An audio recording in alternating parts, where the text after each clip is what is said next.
apa? Semisal, ya sebenarnya kita sudah melakukan itu sehari-hari. Misalnya anak-anak menjaga kebersihan lingkungan, bersikap baik pada orang lain, pada teman-temannya. Itu adalah salah satu hal dari budaya positif. Next. Budaya positif itu berasal dari suasana positif di lingkungan sekolah. Untuk kita, guru mapel berarti dari lingkungan kelas kita sendiri dulu. Dari lingkungan kelas kita sendiri, kemudian nanti sekolah dapat menumbuhkan budaya positif yang akan menjadikan murid bertumbuh dengan baik dan maksimal. Sekali lagi Bapak Ibu, target kita nanti tidak hanya ke nilai-nilai akademik, tidak, tapi lebih ke nilai-nilai luhur. Itu yang menjadi target kita. Karakter yang kita tekankan adalah karakter. Jadi ini kalau teori kontrol tentang dunia itu ada sebenarnya dua pemahaman, bahwa ada pemikiran yang di sebelah sana itu adalah stimulus respon tentang dunia, dan di sini teori kontrol tentang dunia, di mana di stimulus respon tentang dunia itu disebutkan bahwa realitas atau kebutuhan kita itu sama. Sebenarnya sama apa enggak kebutuhan tiap orang? Kebutuhan anak-anak kita sama apa tidak? Tentu saja tidak sama. Dengan ada yang kalau pagi hari harus mengantarkan putranya dulu ke sekolah, ada yang harus masak dulu. Kebutuhannya itu sebenarnya tidak sama. Kemudian kalau teori kontrol tentang dunia, ada yang menyebutkan bahwa realitas atau pada kenyataannya bahwa kebutuhan tiap orang itu sesungguhnya berbeda. Kemudian masih di stimulus respon tentang dunia, jadi intinya terbagi dua gitu loh. Ada sebuah pemikiran yang bahwa segala sesuatu itu bisa diatur, bisa mengikuti pendapat salah satu orang, misalnya pendapat gurunya kalau itu tentang siswa, bahwa mereka harus disiplin, bahwa ketika anak-anak itu tidak mengerjakan tugas, mereka itu salah, pasti salah, ya kan? Kemudian makanya kenapa muncul ada guru tidak mengerjakan tugas seni budaya misalnya untuk menggambar, tapi dia disuruh lari keliling lapangan. Itu menyelesaikan permasalahan pembuatan Bapak Ibu. Tidak nyambung ya, kan tidak nyambung. Nggak mengerjakannya itu tidak menggambar kok diminta untuk berlari. Jadi kembali lagi intinya adalah kalau stimulus respon tentang dunia, intinya adalah bahwa saya bisa mengontrol orang lain, termasuk anak-anak, bahwa kebutuhan tiap anak, tiap orang itu sama, makanya satu kelas kita perlakukan sama, sekali memberikan pelajaran ya materinya sama, harus mengikuti apa kata gurunya, kemudian nanti termasuk ketika mendapatkan tugas, cara menyelesaikannya harus seperti ini, harus sama. Itu yang ada dalam stimulus respon tentang dunia. Tapi kalau teori kontrol tentang dunia tidak, kita memiliki pemikiran bahwa semua perilaku itu memiliki tujuan. Makanya ketika ada anak yang tidak mengerjakan tugas, misalnya kita gali, kenapa sih tidak mengerjakan tugas, misalnya seperti itu.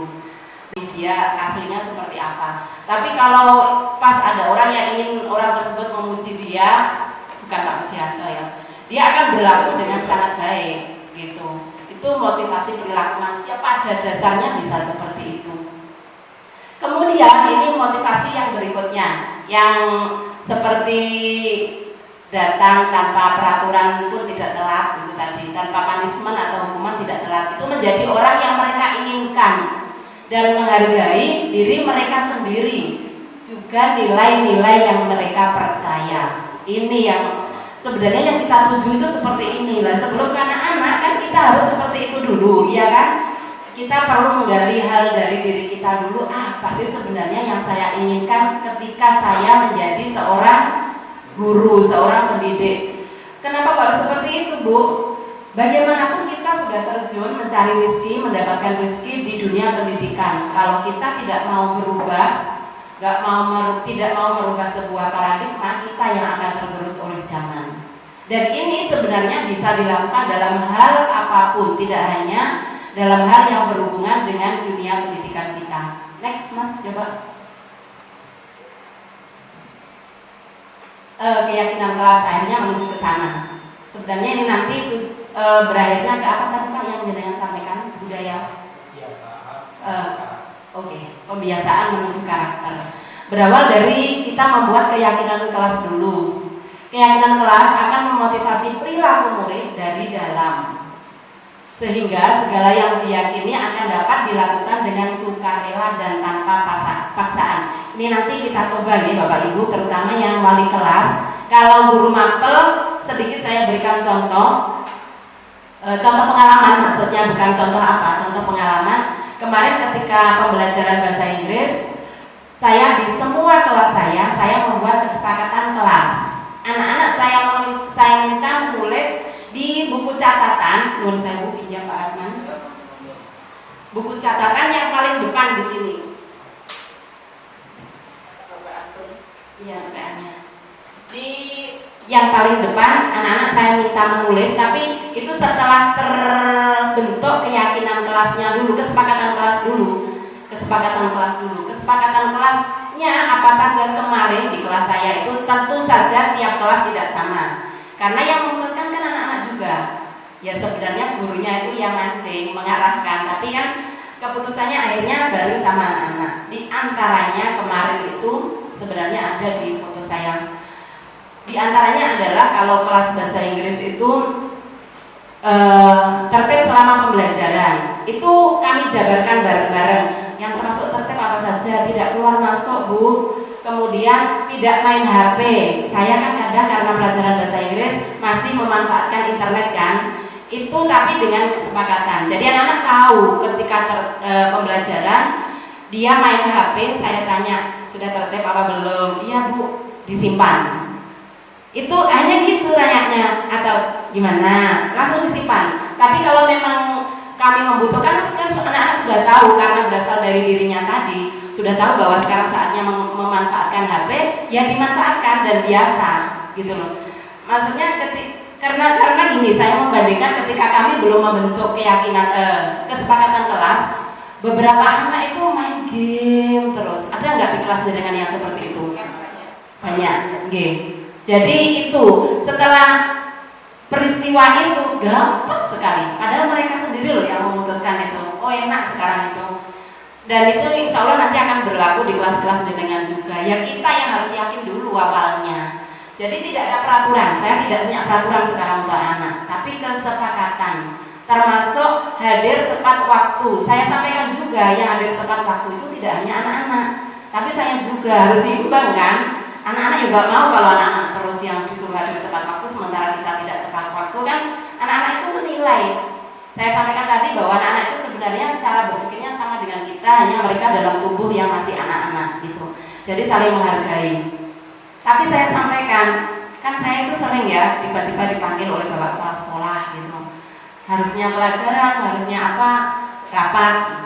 Saya sampaikan ke anak-anak, selama saya masih berada di sekolah, ketika jam saya belum masuk, berarti biasanya saya ada rapat sedikit, saya sampaikan seperti itu. Dan karena kalau tidak ada rapat, insya Allah saya tidak telat. Anak-anak tahu kalau telat berarti saya ada acara. Mereka tidak kemana-mana. Ketika diberi tugas juga selesai.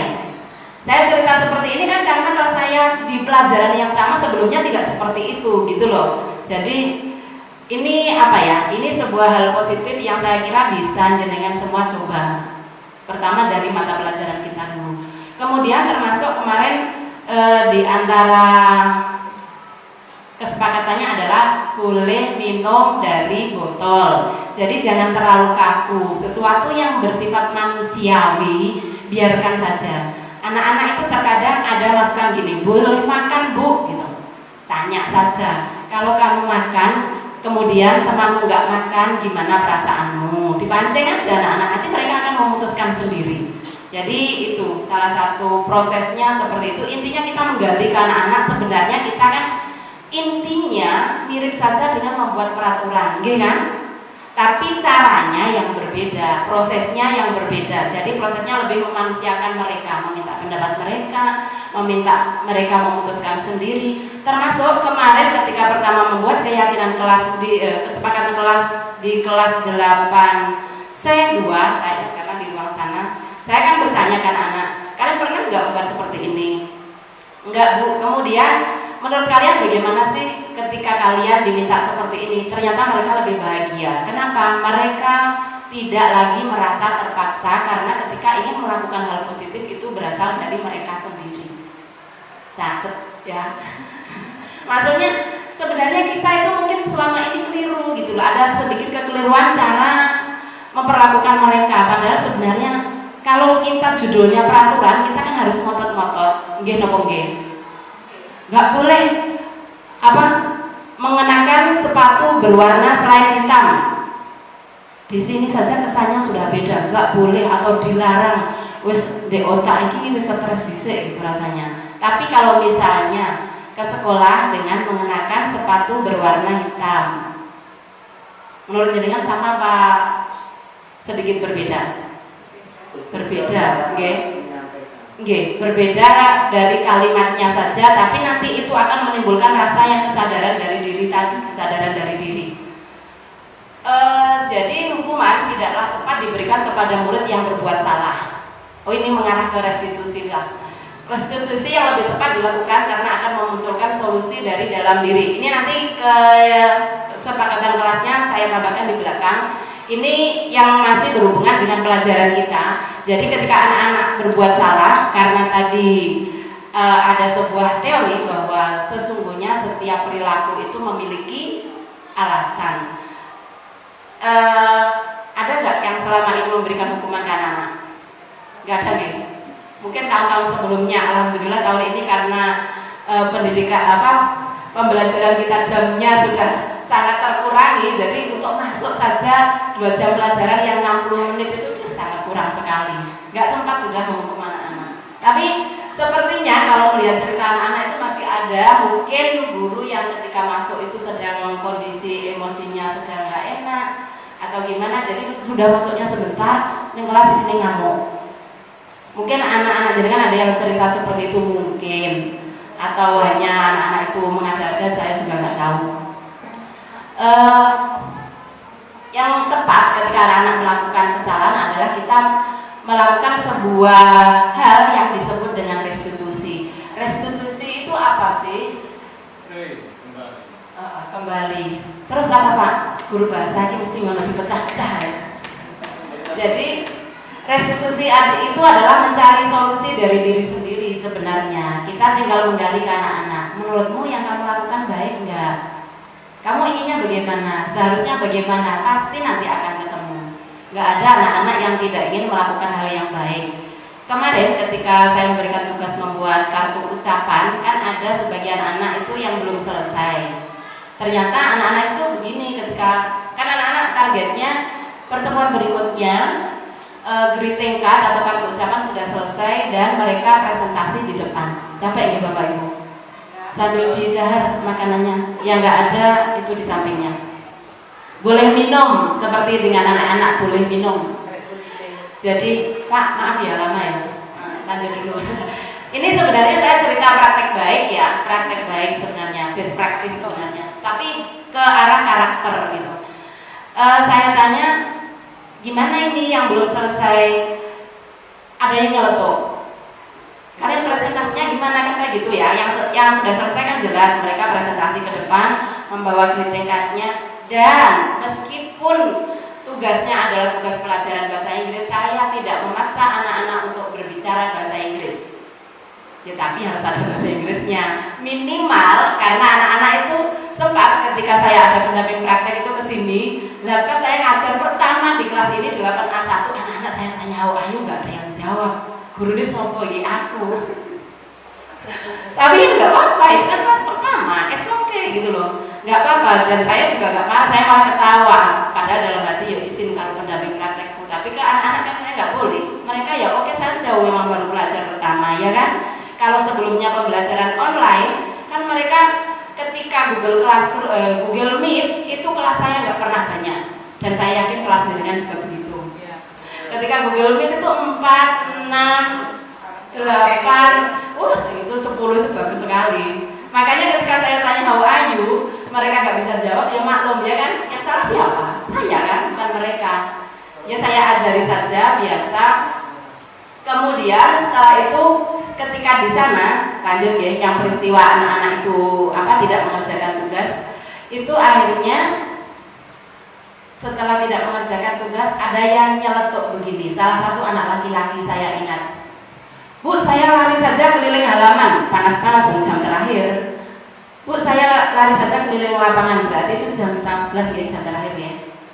Saya langsung dek, tapi saya belum belajar tentang ini, Bapak Ibu. Saya belum belajar ke sini. Itu masih dulu, masih zaman prasejarah. Jadi maksudnya belum dapat ilmu yang ini. Saya langsung dek, ya Allah sebegitunya ya, anak-anak itu praktis gitu loh, mencari solusi untuk sebuah permasalahan itu praktis sekali. Terus saya tanya, karena saya memang tidak pernah menghukum anak-anak untuk berlari. Apakah dengan berlari tugasmu selesai? Tidak, Bu. Apakah dengan berlari kamu jadi paham cara membuat kartu ucapan? Ya tidak, Bu. Terus saya gali lah, maumu gimana? Kenapa tidak mengerjakan? Targetmu apa? Kendalamu apa? Pokoknya intinya saya pancing sampai ketemulah bahwa kan beberapa anak ada yang memang males. Ya dia menyadari, dan cerita itu tidak salah bagi saya, dia nggak perlu disalahkan, nggak apa-apa kita tetap tersenyum saja. Oh males, kenapa kok males? Saya main game terus Bu. Oke, terus berarti targetmu apa besok? Ya saya ingin menyelesaikan. Saya tanya sekalian bahannya apa, harus selesai dalam berapa hari, ada kendala enggak? Ada salah satu anak yang kendalanya adalah dia tidak punya bahan katanya, karena saat itu kan fokusnya membuat kartu ucapan dengan memanfaatkan bahan yang ada di lingkungan mereka, termasuk daun-daun kering, terus kardus bekas. Dia bilang, saya nggak punya kardus bekas sama sekali Bu, nggak ada daun-daunan Bu. Jadi rumahmu di mana? Saya tanya. Nggak ada daun sama sekali. Saya kasih dari sekolah, bisa mau? Akhirnya ya dia ketemu. Ya situ aslinya akal-akalannya arek sing rodok-rodok sebenarnya. Tapi karena saya mengarahkan, kebetulan saya besok jenengan juga seperti itu. Kebetulan saat itu saya mengarahkan, akhirnya ketemu. Dia mau menyelesaikan targetnya sekian hari, ketika pertemuan berikutnya sudah selesai, dan alhamdulillah Bapak Ibu ternyata itu lebih mudah dan selesai gitu loh. Kemudian yang tentang presentasi tadi, anak-anak yang tugasnya selesai kan presentasi, yang tidak membawa tugas juga presentasi, dan it's okay. Itu berjalan dengan sangat baik menurut saya. Karena apa? Anak-anak tidak merasa dihina, tidak merasa disalahkan, mereka justru menemukan solusi. Kemudian mereka belajar untuk berpikir kritis juga, bahwa apa yang saya lakukan itu ternyata kurang tepat. Misalnya seperti itu, bahwa saya seharusnya hidup saya lebih tertata, gitu kan? Itu kalau kita kembangkan nanti ke arah sana. Karena setelah itu anak-anak memang saya tanya ketika selesai pembelajaran itu, bagaimana tadi yang presentasinya pakai produk yang sudah selesai dan yang belum. Ternyata anak-anak sekali lagi intinya lebih merasa dimanusiakan, dan itu kesadaran dari mereka sendiri. Asik kelasnya. Capek Pak Prak. Kasihan. Nggih, monggo. Dan penghargaan Bapak Ibu sebenarnya dapat mematikan potensi dan kesadaran seseorang, karena segala sesuatu dilakukan didasarkan dari luar dirinya. Yang tadi itu, kalau dikit-dikit dapat apa? Dapat hadiah. Ayo anak-anak yang bisa jawab, saya kasih permen. Nanti kalau intinya di permennya, bukan di bagaimana dia bisa, bukan. Jadi kadang dia kurang menghargai sebuah usaha keras. Bisa saja ketika dia tidak mendapatkan, dia jadi kecewa, ya kan, karena ada sesuatu yang menjadi jadi apa Pak namanya? Ya, stimulus tadi. Ya, stimulus, saya bilang stimulus. Stimulus. Oh, stimulus. Jangan tepat. Next Mas. Oke. Sebenarnya bisa sih ini. Sebenarnya kebutuhan dasar manusia apa saja sih? Manusia itu pengen memiliki power, kekuatan menguasai orang lain. Gini buatan. Itu makanya ada kepala sekolah, ada presiden, ya. Di yang sebelumnya. Oh ya, yang sebelumnya.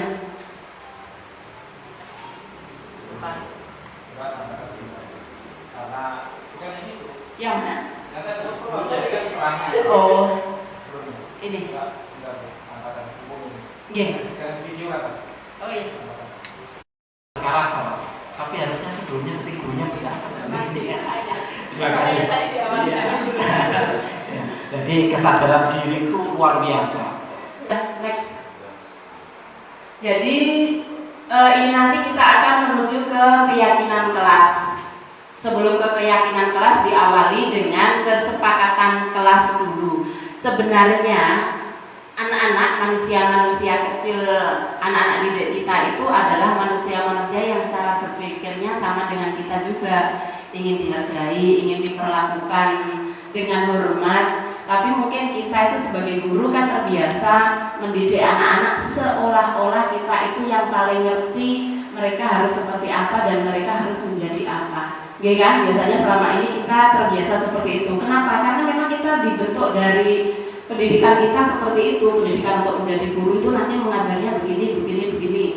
Seperti itu, jadi terbawa. Bahkan latar belakang kita ketika kita dulu sekolah diperlakukan seperti itu, biasanya cenderung mempengaruhi kita juga sekarang untuk berlaku bagaimana kepada anak-anak kita.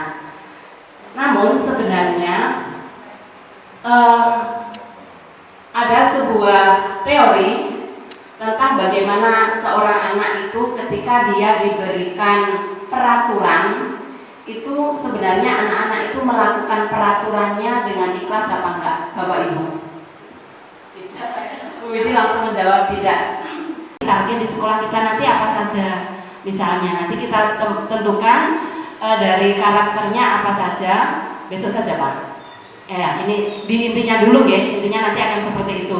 Apa saja, kemudian nanti Bapak Ibu, karena kita semua sudah tahu guru mapel dan wali kelas akan membreakdown itu di kelasnya masing-masing sehingga tercipta kesepakatan kelas yang itu tentu saja nanti semua guru mapel harus mengikuti. Jadi kalau tadi sempat cerita ada seseorang guru yang kalau datang terlambat, datang ke sekolah tidak terlambat itu karena terpaksa, Bu Widya tadi kan begitu. Tapi nggak apa-apa kan, jujur ya kan, mumpung ada KS-nya juga. Ada lagi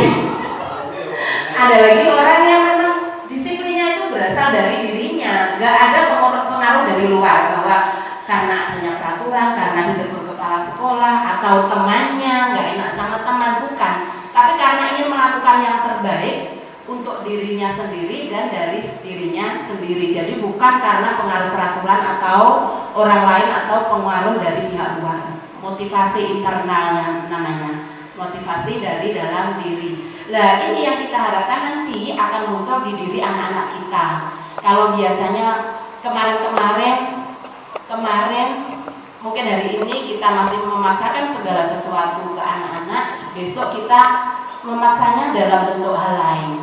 Bukan pemaksaan lagi, tapi penyadaran. Jadi anak-anak itu bisa melakukan sesuatu yang sebenarnya intinya kalau itu kita buat peraturan sama. Misalnya, asalnya kalau peraturan dilarang membuang sampah sembarangan misalnya, tapi diganti nanti arahnya, misalnya ke kesepakatan kelas dulu. Saya menyukai kelas yang bersih, misalnya seperti itu. Itu kan kita mengajak anak-anak untuk mereka itu mempunyai ide apa, ditanya dulu, kalian suka nggak belajar dengan kelas yang kotor? Karena kita tahu ya lingkungan kita di sekolah kita itu seperti itulah. Anak-anak pasti akan menjawab, siapa sih manusia tidak ada yang memiliki keinginan untuk berada dalam hal-hal yang buruk, pasti tidak ada. Demikian pula dengan hal yang sepele seperti itu, kan Mas? Jangan tajam-tajam videonya. Jadi itu sebenarnya motivasi perilaku manusia